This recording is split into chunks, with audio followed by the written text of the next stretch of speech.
বন্ধুরা, গণভবন থেকে আপনাদেরকে স্বাগতম। আমি ইমন ফরাজি আছি গণভবনের ভিতরে।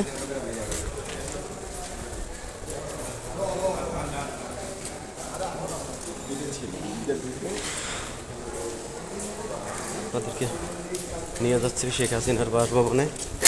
কি লেখা? ছাত্রীর মানে যারও সন্তান কালকে লিখে দিছে। ওরা তো ওইগুলো মানল। ভিতরে আছি, এই আসতে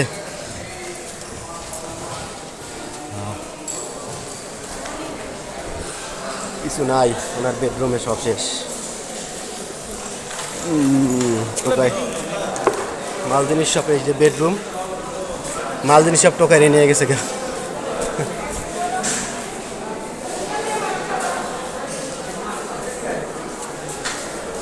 এক স্বৈরাচারের পতনে মানুষ কি আনন্দ করতেছে।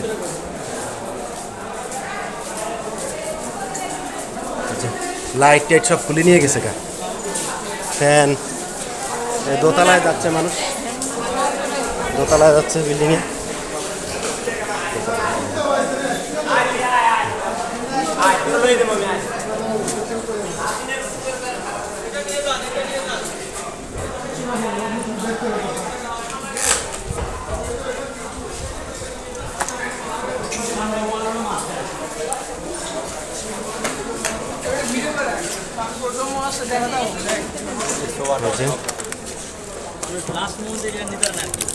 সোফা সোফা ফার্নিচার এখনো কিছু আছে অবশিষ্ট।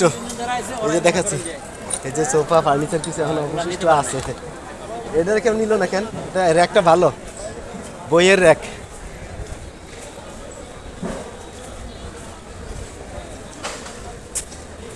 আসলে কি বলবো, বইয়ের র্যাকটা আসলে এত সুন্দর। টোকাইরা কেমনে লোভ সামলাইবে? এটা আসলে যে এগুলো যে সরকারি সম্পদ, এটা কি তারা বুঝবে? লোভ সামলাইবে কেমনে? এই যে গণভবন দোতলা থেকেও দেখতেছে মানুষ।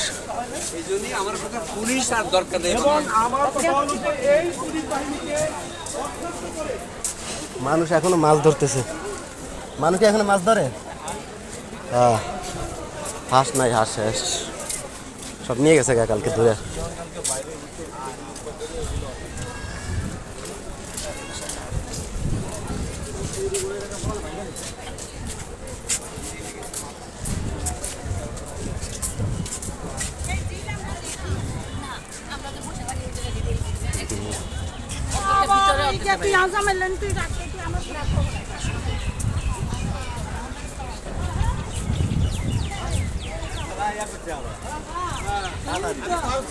টল ভেঙে ফেলাইছে। এই সম্পদ নষ্ট করে না, আমাদের সম্পদ, সবাই তো বসতো।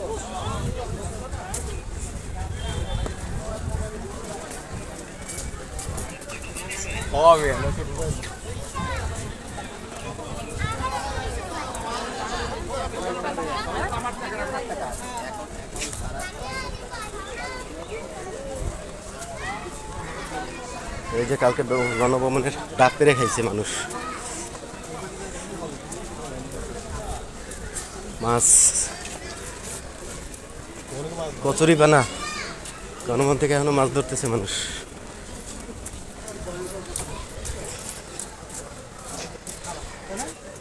বন্ধুরা, গণভবন থেকে বিদায় নিচ্ছি। আল্লাহ হাফেজ।